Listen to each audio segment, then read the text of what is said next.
제 아내는 멀티태스킹이 잘 안 됩니다. 갑자기 이런 말로 시작하니까 생뚱맞죠? 멀티태스킹이 무엇인지 혹시 모르시는 분들도 있으실 수 있으니까 설명드리자면 한 번에 여러 가지 일을 동시에 하는 것을 멀티태스킹이라고 합니다. 그렇습니다. 제 아내는 멀티태스킹이 잘 안 됩니다. 지금 아내 욕하는 거 아니에요. 저도 멀티태스킹이 잘 안 되는 건 마찬가지입니다. 그런데 제 아내는 본인이 멀티태스킹이 잘 안 된다는 것을 쉽게 인정하지를 않더라고요. 아니라고. 본인은 멀티태스킹을 잘 한다고, 잘 된다고 그러더라고요. 제 아내가 갑자기 저를 불러요. 그래서 제가 갑니다. 부르면 가야죠. 가서 제가 대답합니다. 왜? 아내가 대답이 없어요. 왜? 나 불렀어? 아내가 대답이 없습니다. 왜 그럴까요? 뭐죠? 뭐예요? 네. 이렇게 하고 있습니다. 왜 불렀냐고 묻는 제 말도 안 들립니다. 멀티태스킹이 잘 되는 걸까요? 정말 멀티태스킹을 잘 되는 거 맞냐고 제가 물으니까 이전에는 잘 됐었다고 하더라고요. 애를 셋 낳는 바람에 바뀌게 된 것으로 하기로 했습니다. 제 아내가 멀티태스킹이 잘 안 된다는 것이 지금 중요한 것이 아닙니다. 잘 되는 사람도 있고 잘 안 되는 사람도 있고 그런 거죠. 그게 중요한 건 아니고요. 부름에는 늘 목적이 있다는 것을 말씀드리려 합니다. 아내가 저를 부른 것에도 분명 목적이 있었을 것입니다. 제 아내는 이렇게 하느라 왜 불렀는지 깜빡 잊었을 뿐이죠. 하나님께서 우리를 부르심도 마찬가지입니다. 하나님의 부르심에는 분명한 목적이 있습니다. 그런데 때때로 우리는 하나님의 부르심에서 그치고 맙니다. 하나님께서 나를 부르셨어요.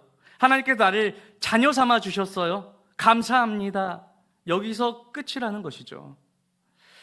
아내가 저를 불렀을 때 저는 당연히 물었습니다.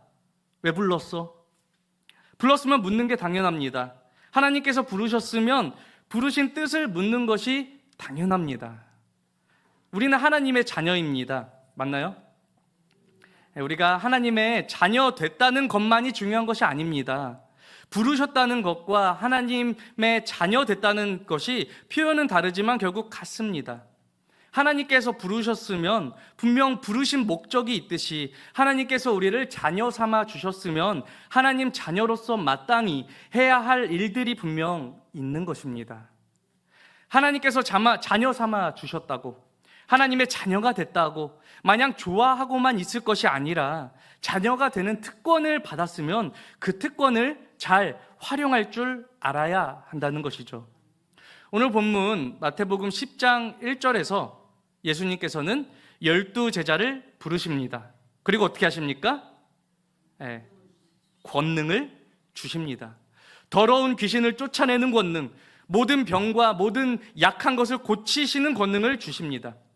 이러한 권능, 이러한 특권 왜 주시는 거예요? 부르신 목적에 잘 활용하라고 주시는 겁니다. 만약 제자들이 이러한 권능을 받고 권능을 받았다는 사실에 마냥 좋아하지만 정작 권능을 사용하지 않는다면 어떡합니까?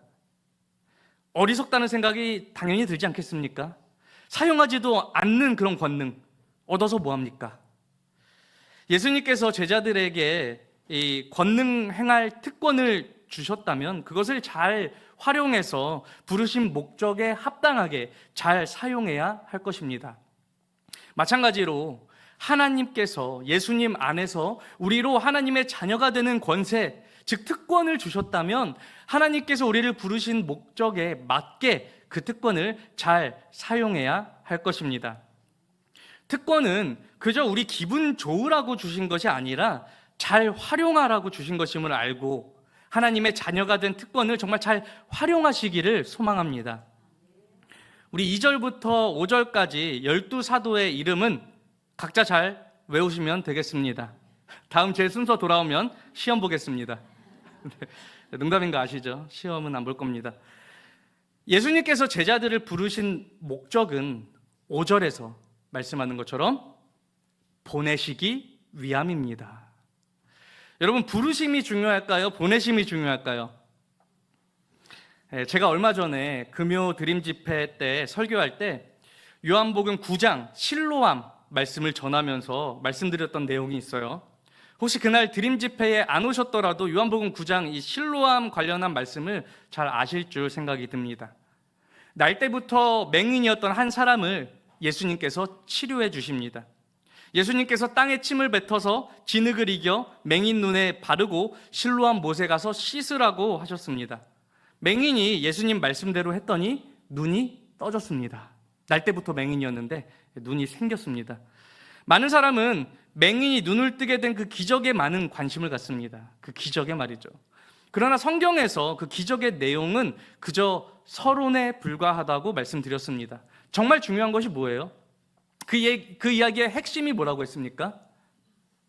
실로암, 번역하면 보냄을 받았다는 뜻이라.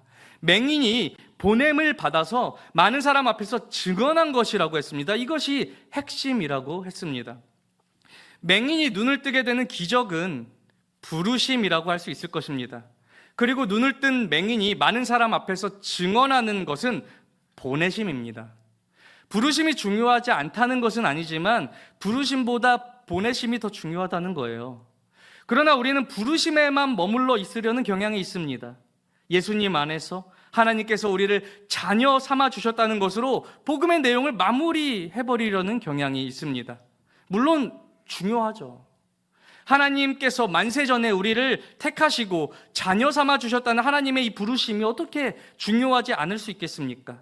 그러나 부르심보다 더 중요한 것은 보내심입니다.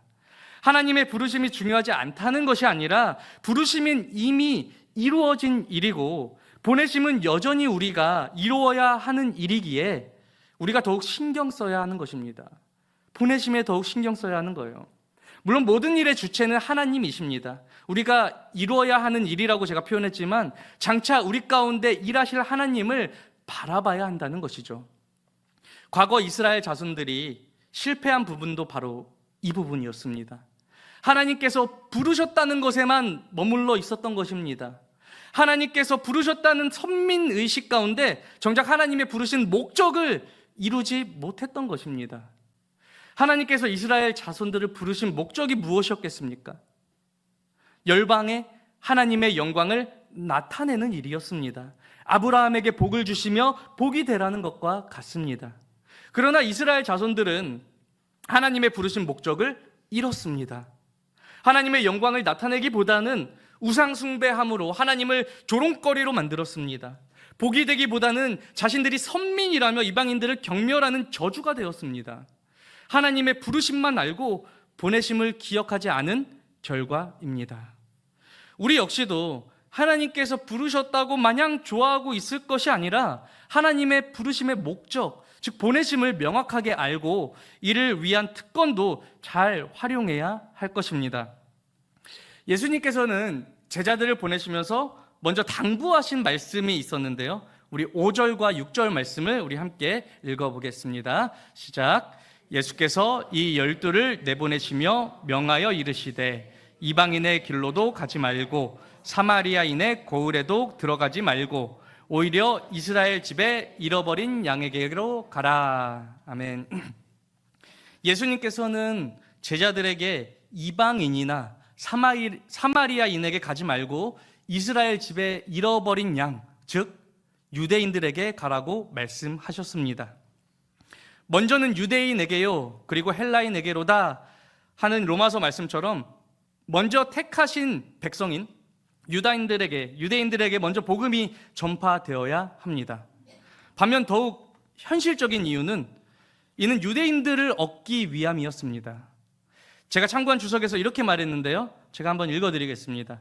만약에 예수님과 제자들이 이 단계에서 이방인에게도 메시지를 전하기 시작했다면 유대인으로서 자부심을 가진 사람은 누구도 그들의 말에 더 이상 주의를 기울이지 않았을 것이다. 이렇게 설명했습니다. 제가 복음서를 보면서 늘 이 점이 궁금했었습니다.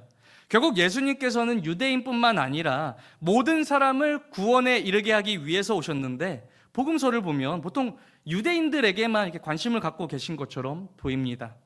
물론 사마리아인들, 이방인들에게도 찾아가셨죠. 그러나 특별한 경우에만 그랬고 대부분 유대인들을 위한 사역을 하셨습니다. 먼저는 하나님 말씀을 성취하시기 위해 이스라엘 집에 잃어버린 양들인 유대인들을 찾아가신 것입니다. 또한 그렇게 함으로 유대인들을 얻을 수 있었던 것입니다. 우리가 잘 알다시피 유대인들의 이 선민 의식으로 인해 그들은 이방인들과 그들의 문화 등에 대해서 굉장히 배타적이었습니다. 예수 그리스도의 복음이 사마리아인들 혹은 이방인들에게 먼저 전해졌었다면 유대인들은 복음을 더 이상 받아들이지 않았을 것입니다. 이런 이유들로 예수님께서는 유대인들에게 가서 복음을 전하라고, 먼저 유대인들에게 가서 복음을 전하라고 제자들에게 명령하셨던 것입니다.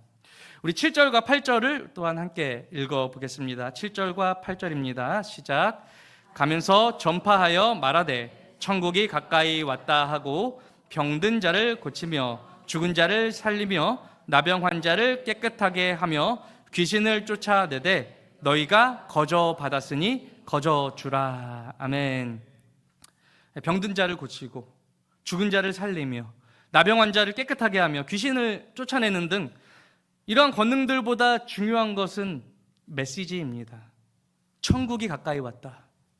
기적들과 이적들은 메시지의 이 확실함을 보장하는 역할을 합니다. 천국이 가까이 왔다는 이 제자들의 메시지가 사실인지 거짓인지 어떻게 알 수 있겠습니까? 기적과 이적들을 통해서 알 수 있는 것입니다. 사람들이 기적과 이적들의 이런 현상들을 보면서 그들이 전하는 메시지, 즉 천국이 가까이 왔다는 말이 진실한 줄 알게 되는 것이죠. 오늘 우리에게도 이러한 기적과 이적의 권능이 있으면 복음이 더욱 효과적으로 전파될 수 있지 않겠습니까? 왜 오늘 우리 가운데 이러한 기적들이 나타나지 않는 것입니까? 우리는 예수님의 제자가 아닌 것입니까? 꼭 기적이 있어야 하는 것이 아닙니다. 여기서 중요한 것은 복음, 즉 전하는 메시지가 확실하다는 것이 증명되어야 한다는 것입니다. 기적이 아니어도 다양한 방식으로 복음이 확실하다는 것이 전달될 수 있습니다. 변화되고 새로워지는 우리 삶, 거룩하신 하나님을 닮아가는 우리 성품, 선하고 자비로운 우리 행실 등이 우리 메시지의 확실함을 나타낼 수 있는 것입니다. 물론 지금도 필요한 곳에는 기적이 나타나고 있습니다. 그러나 그것은 임시적입니다. 그것은 복음 전파의 초보 단계라고 말할 수 있으며 이후에는 예수님을 믿는 자들, 즉 우리의 삶이 그 역할을 감당해야 하는 것입니다. 여기서 중요한 것은 방금 읽었던 8절 하반절에서 말씀하는 것처럼 너희가 거저 받았으니 거저 주라는 것입니다. 예수님 안에서 우리가 받은 모든 것은 은혜로 거저 받은 것입니다. 복음 전파를 위한 우리 삶에서 다른 동기는 없어야 한다는 거예요. 복음을 위해서 그저 거저 주는 것이 되어야 합니다. 거저 주는 자가 되어야 합니다. 때로는 우리가 전도할 때 거저 주지 못하는 경우를 보게 됩니다. 우리는 거저 준다고 생각하지만 그렇지 않은 경우를 보게 돼요. 조만간 10월 27일에 전도 축제, 블레싱 데이가 있을 예정인데요. 그날을 위해서 전도 대상자를 작정하고 기도하며 교회에 초대해 오는 것은 정말 귀한 일입니다. 그런데 자칫 그것이 나를 위한 전도가 되면 곤란할 것입니다. 내가 그래도 신앙생활 한 세월이 얼마인데 이 블레싱 데이에 한 명도 전도해 오지 못한다면 내 자존심이 허락하지 않지. 이런 생각으로 우리가 전도 대상자를 작정하고 전도에 오려고 애쓸 수도 있을 것입니다. 물론 어떤 이유에서든지 누군가를 전도해서 교회에 모시고 오는 것은 정말 복되고 귀한 일입니다. 블레싱 데이에 누군가를 작정하고 전도하는 일을 하지 말라는 것이 아니에요. 오히려 더욱 그리 해야죠. 그렇게 해야 됩니다. 그러나 사실 전도가 자신을 위한 일이 되면 곤란하다는 거예요. 정말 모든 사람을 사랑하셔서 구원하시고자 하는 하나님 마음으로 우리는 매사에 복음 전파를 위한 삶을 살아야 한다는 것입니다. 평소에는 관심도 사랑도 없다가 블레싱 데이가 다가온다고 나를 위해서, 내 자존심을 위해서 타인을 수단으로 이용한다면 그건 좀 그렇다는 것이죠. 다시 말씀드리지만 전도하지 말라는 것이 아닙니다. 우리는 거저 받았으니 거저 주는 자가 되어야 한다는 것입니다. 이에 대한 하나의 예를 든 거예요. 거저 받았으니 거저 주라는 말씀은 다른 숨은 동기가 없어야 한다는 거예요. 병을 고치고 귀신을 쫓아내면서 때로는 뭔가 자기 유익을 위한 수단으로 그것을 사용하고 싶은 마음이 들지 않겠습니까? 금전적인 유익이든지 명성을 얻는 유익이든지 말이죠. 복음 전파의 동기는 언제나 자기 자신이 되면 곤란하다는 것입니다. 복음 전파는 내가 하나님께 받은 충만한 사랑을 흘려보내는 것입니다. 내가 하나님께 받은 풍성한 은혜를 나누는 것입니다. 복음 전파의 동기는 언제나 하나님께 거저받은 것을 거저주는 것이어야 합니다. 하나님께서 우리를 부르심의 그 목적은 보내심이며, 또한 보내심은 우리가 거저주는 자가 되는 것임을 알고 이에 합당하게 사는 우리 모두가 되기를 소망합니다. 우리 9절과 10절 말씀을 우리 함께 읽겠습니다. 9절과 10절 시작. 너희 전대에 금이나 은이나 동을 가지지 말고 여행을 위하여 배낭이나 두벌 옷이나 신이나 지팡이를 가지지 말라. 이는 일꾼이 자기의 먹을 것 받는 것이 마땅함이라. 아멘. 예수님께서 제자들을 보내시면서 왜 이러한 것들을 금지시키신 걸까요? 예수님께서는 이는 일꾼이 자기의 먹을 것 받는 것이 마땅함이라 말씀하시면서 그 이유를 말씀하십니다. 복음을 전하러 간 그곳에 분명 섬김을 받을 수 있을 것이라는 말씀이죠. 하나님의 공급하심을 의지하라는 것입니다. 어떤 선교단체에서는 이런 말씀을 문자 그대로 적용해서 하나님의 인도하심을 받는 선교를 한다면서 아무런 준비 없이 그곳에서 하나님의 역사심을 보겠다고 하던데요, 저는 잘 모르겠습니다. 이는 당시에 특별한 상황이라는 생각이 듭니다. 누가복음 22장 35절과 36절에서 예수님께서는 이렇게 말씀하셨습니다. 그들에게 이르시되 내가 너희를 전대와 배낭과 신발도 없이 보내었을 때에 부족한 것이 있더냐? 이르되 없었나이다. 이르시되 이제는 전대에 있는 자는 가질 것이요 배낭도 그리하고 검없는 자는 겉옷을 팔아 살지어다. 이렇게 말씀하셨습니다. 누가복음의 이 말씀은 예수님께서 이제 잡히시기 전에 제자들에게 하신 말씀입니다. 오늘 본문에서 예수님께서는 제자들을 보내시면서 많은 것들을 금하셨지만 곧 잡히시기 전에는 금지했던 것들을 가질 것을 다시 말씀하셨습니다. 그렇다면 오늘 본문 당시가 특별한 상황이었고 평상시에는 그렇지 않다는 것이 될 것입니다. 저는 오늘 본문의 이 구절을 보면서 이스라엘 자손들의 출애굽이 생각났습니다. 출애굽 때 무엇을 먹었습니까? 다양한 것들이 있겠지만 특별히 무교병을 먹었습니다. 왜 무교병을 먹습니까? 누룩을 넣은 유교병을 먹으면 더 부드럽고 맛있을 텐데 딱딱하고 맛없는 무교병을 왜 먹어야 합니까? 심지어 무교절이라고 그런 무교병을 1회 동안 먹어야 하는 절기도 있습니다. 이는 출애굽의 긴박하고 특별한 상황을 기억하기 위해서 무교병을 먹고 무교절을 지키는 것입니다. 이스라엘 자손들을 애굽에서 인도하여 내신 하나님을 기억하기 위해서죠. 예수님께서 제자들에게 다양한 것들을 가지지 말라고 말씀하신 것이 출애굽의 이 긴박함을 연상시킨다는 생각이 들었습니다. 그렇습니다. 예수님께서는 지금 새 출애굽을 진행하고 계시다는 생각이 들었습니다. 이스라엘의 12지파가 출애굽했던 것처럼 예수님께서는 12 제자들을 부르셔서 보내셨습니다. 또한 이스라엘 자손들이 급하게 애굽을 빠져나와야 했던 것처럼 제자들은 지금 급하게 예수님께서 보내실 곳으로 가야 하는 것입니다. 이런 것 저런 거 챙기고 신경 쓸 시간이 없다는 것입니다. 출애굽한 이스라엘 자손들은 약속의 땅에 가서 하나님 뜻을 행하는 보내신 목적을 이루는 일에 실패하지만 이제 예수님께서 보내시는 제자들은 보내신 목적과 뜻을 이루어야 할 것입니다. 오늘 본문에서 예수님께서 제자들에게 요청하신 것들이 비록 특별한 상황 가운데 하신 말씀이라고 하지만 그래도 오늘 우리가 꼭 기억해야 할 것도 있습니다. 이는 복음 전도는 긴박한 일이라는 것입니다. 전도하는 일에 우리가 지체되는 이유가 무엇이겠습니까? 오늘만 시간인가? 더 좋은 때가 있겠지. 더 적절한 타이밍이 있겠지. 이런 생각이 때때로 우리로 복음 전하는 일을 지체하게 합니다. 저도 그렇습니다. 복음을 전해야 하는 대상이 있는데 더 적절한 때가 있을 거라고 생각하며 계속 그것을 늦추는 것입니다.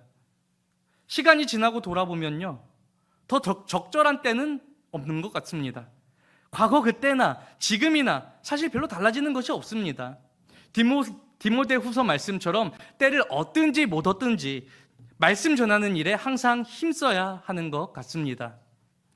복음 전하는 일에 너무 고민하고 계산하며 지체하지 말고 긴박한 마음으로 복음 전하는 일에 힘쓰는 우리 모두가 되기를 소망합니다. 우리 마지막으로 오늘 본문 14절 말씀을 우리 함께 읽어보겠습니다. 14절 시작. 누구든지 너희를 영접하지도 아니하고 너희 말을 듣지도 아니하거든 그 집이나 성에서 나가 너희 발의 먼지를 떨어버리라. 아멘. 이 구절이 무슨 의미인지 대략 느낌이 오실 것입니다. 발의 먼지를 떨어버리라고 했는데요, 유대인들은 사마리아 땅 혹은 이방 땅에 들렀다가 유대 땅으로 돌아올 때 발의 먼지를 떨어버렸습니다. 무슨 의미죠? 발에 묻은 이 먼지까지도 떨어버림으로 그들과 상관하지 않겠다는 표현인 것이죠. 그들과 상종하지 않겠다는 것입니다. 예수님께서는 제자들에게 자신들을 영접하지 않는 자들, 자신들의 말을 듣지 않는 자들이라면 나가면서 발의 먼지를 떨어버리라고 말씀하셨습니다. 너무 과한 처사가 아닌가 생각이 듭니다. 오늘 우리도 복음을 전하는 우리를 영접하지 않는 자들, 우리 말을 듣지 않는 자들과는 상종하지 말아야 하는 것일까요? 사실 그럴 수 없죠. 또 그러면 안 되죠. 예수님께서는 그런 의도로 말씀하신 것이 아니라는 생각이 들었습니다. 거절하는 자들, 심지어 박해하는 자들에게 너무 매이지 말라는 것입니다. 세상에는 복음을 들어야 할 사람들이 많습니다. 아직 복음을 듣지 못해서 영접하지 못하는 자들이 많습니다. 지금 영접하지 않고 안 되는 자들 붙들고 그렇게 계속 있을 시간이 없다는 것이죠.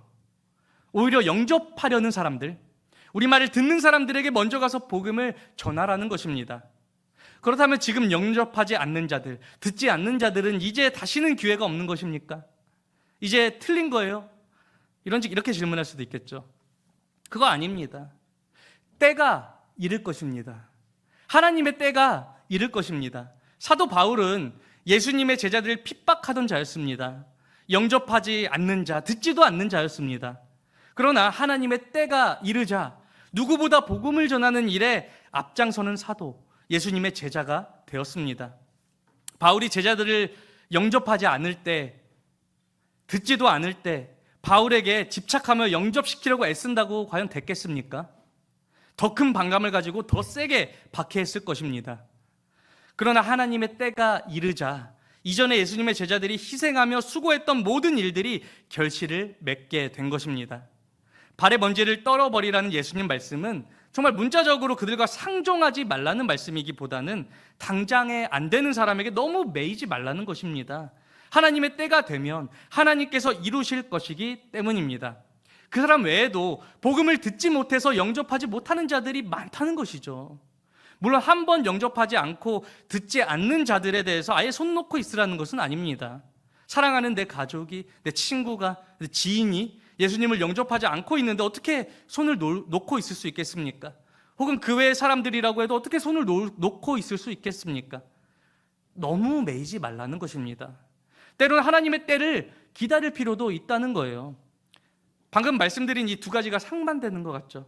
복음을 전하는 일에 너무 고민하고 계산하며 지체하지 말라고 했다가 또 기다리라고 하고 이렇게 상반되는 말씀을 드린 것 같습니다. 정확하게 말씀드리자면 복음을 아직 듣지 못한 자들에 대해서는 긴박함을 가지라는 것입니다. 그러나 이미 복음을 들었지만 영접하지 않고 듣지 않는 자들에 대해서는 기다리며 인내하라는 것입니다. 오늘 함께 읽지는 않았지만 이어지는 오늘 본문 16절 말씀처럼 뱀같이 지혜롭고 비둘기같이 순결하게 복음을 전하는 우리 모두가 되기를 소망합니다. 오늘 말씀을 정리하면서 마무리하겠습니다. 오늘 설교 제목을 예수님의 부르심과 보내심이라고 했습니다. 우리는 하나님께서 우리를 택하시고 부르신 일에 대해서는 많이 집중합니다. 물론 얼마나 감사한 일입니까? 정말 감사한 일이죠. 내가 뭐라고 나를 택하시고 부르십니까? 그러나 하나님의 부르심에는 반드시 목적이 있다는 것을 우리는 기억해야 합니다. 아내가 저를 불렀을 때 왜 불렀냐고 제가 물었던 것처럼 하나님께서 부르셨다고 마냥 좋아하고 있을 것만이 아니라 왜 부르셨는지를 늘 생각해야 합니다. 왜 부르셨습니까? 보내시기 위해서 부르셨습니다. 하나님께서 약속의 땅에 보내시기 위해서 애굽에 종살이하고 있던 이스라엘 자손들을 부르셨습니다. 약속의 땅에 보내셔서 많은 족속으로 하여금 하나님의 영광을 찬송하게 하기 위해서 부르셨습니다. 그러나 이스라엘 자손들은 하나님의 부르신 목적을 잊고 보내신 자리에서 하나님의 뜻을 이루는 데 실패합니다. 이에 예수님께서는 새 이스라엘을 창조하셔서 이제 부르시고 보내시는 목적을 이루게 하려 하십니다. 하나님께서 우리를 부르신 것은 우리로 전혀 다른 삶을 살게 하기 위함입니다. 자신을 구원하기 위해 애쓰는 삶에서 타인을 구원하기 위한 삶으로의 전환이 이루어진 것이죠. 우리는 예수님 안에서 이미 구원받은 것을 알기에 이제 타인을 구원하기 위해서 사는 것입니다. 이런 말하기가 저도 좀 부끄럽지만 지금 저도 스스로 동일한 하나님 말씀을 듣고 있는 것입니다. 여러분, 전도는 은사가 아닙니다. 전도는 우리 삶의 이유이자 하나님께서 우리를 부르신 목적입니다. 전도는 특별한 은사를 받은 사람들만이 하는 것이라고 종종 생각하기도 합니다. 그러나 그렇지 않습니다. 우리가 전도하는 은사를 받아야 하는 것이 아니라 전도에 필요한 각기 다른 은사를 하나님께서 우리 각 사람에게 주시는 것입니다. 전도하는 은사가 필요한 것이 아니라 원래 전도는 기본이고 전도에 필요한 각기 다른 은사를 우리에게 주신다는 것입니다. 오늘 본문에서 예수님께서 제자들에게 명령하시는 것이 무엇입니까? 많은 사람을 영접시켜라, 이것입니까? 아닙니다. 가서 복음을 전하라는 것입니다. 영접하는 사람도 있겠고 영접하지 않는 사람도 있을 것입니다. 필요하다면 우리가 전도의 개념을 새롭게 해야 할 것 같습니다. 꼭 교회에 데리고 와야 전도에 성공한 것이 아닙니다. 전도라는 이 사명을 가지고 한평생 살았지만 한 명도 교회에 데리고 오지 못한 사람이 만약 있다면 전도에 실패한 인생입니까? 그렇지 않습니다. 우리 중심을 보시는 하나님께서는 다 아십니다. 비록 한 명도 교회에 데리고 오지 못했더라도 하나님께서 부르신 사명을 다한 인생인 줄 아시고 반드시 칭찬하실 것입니다. 전도에는 성공과 실패가 없다고 저는 생각합니다. 영접하는 자도 있을 것이고 영접하지 않는 자도 있을 것입니다. 결과는 하나님께 달려 있습니다. 중요한 것은 복음 전하는 일이 하나님께서 나를 부르신 목적, 내 삶의 이유인 줄 알고 하나님께서 보내시는 자리에 가서 항상 복음 전하기를 힘써야 한다는 것입니다. 또한 제자들이 복음 전하는 일에 앞서 기적을 행할 권능을 받고 전하는 말이 진실하다는 것을 증명했던 것처럼 오늘 우리도 복음 전하는 일에 앞서 우리 삶으로 우리가 전하는 말이 진실하다는 것을 증명해야 할 것입니다. 보내시는 곳에서 복음을 전하는 일이 하나님께서 우리를 부르신 목적인 줄 알고 우리 삶의 이유인 줄 알고 선한 말과 선한 행실로 늘 우리 사명을 다하는 우리 모두가 되기를 주님 이름으로 간절히 소망합니다.